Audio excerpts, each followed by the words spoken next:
இன்றைக்கி கிளாஸில் மவாசிக்கிரி slab kick practice பண்ணோம்.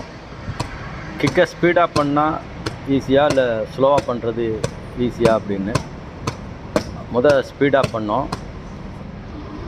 அடுத்து ஆர்த்தி வந்துச்சு, அதே கிக்கை ஸ்பீடாக பண்ணுது, நல்லா பேலன்ஸில் நல்லா ஸ்பீடாக பண்ணுது.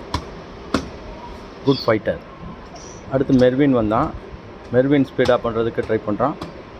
அவனும் நல்லா ஸ்பீடாக தான் பண்ணுறான். அடுத்ததாக ஸ்லோ கிக், இதை ஸ்லோவாக பண்ணணும். இப்போ நல்லா பேலன்ஸ் பண்ணி பண்ணணும். ஸ்லோவாக வந்து டச் பண்ணி வச்சுட்டு அப்புறம் எடுத்து கேட்ச் பண்ணிவிட்டு அப்புறம் ஸ்லோவாக கிக் பண்ணணும். இந்த கிக்கு கொஞ்சம் ரொம்ப கஷ்டம்தான். இந்த ப்ராக்டிஸ் பண்ணால் தான் நம்மளுக்கு ஸ்பீடாக கிக் பண்ணுறதுக்கு ஈஸியாக இருக்கும். இந்த கிக்கு தான் ரொம்ப கஷ்டம். இதை ப்ராக்டிஸ் பண்ணுறது தான் ரொம்ப முக்கியம். கிக்கு ஈஸியாக பண்ணிடலாம் ஸ்பீடாக பண்ணுறத, அதை ஸ்லோவாக பண்ணுறது கஷ்டம். ஆனால் ப்ராக்டிஸ் இப்படி பண்ணிங்கன்னா நம்ம காம்படிஷனில் ஸ்கோரிங் எடுக்கிறதுக்கு ரொம்ப ஈஸியாக இருக்கும், நல்லா பேலன்ஸாகவும் இருக்கும்.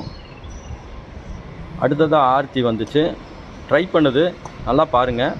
அந்த கிக்கை கொண்டு போய் ஸ்டாப் பண்ணி கொஞ்ச நேரம் நிப்பாட்ட முடியல. அது வேகமாக எடுக்குது, வேகமாக கொஞ்சம் வச்சுட்டு வேகமாக எடுத்துடுது.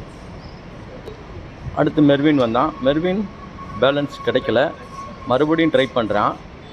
மறுபடியும் வந்து வச்சு பண்ணுறான்.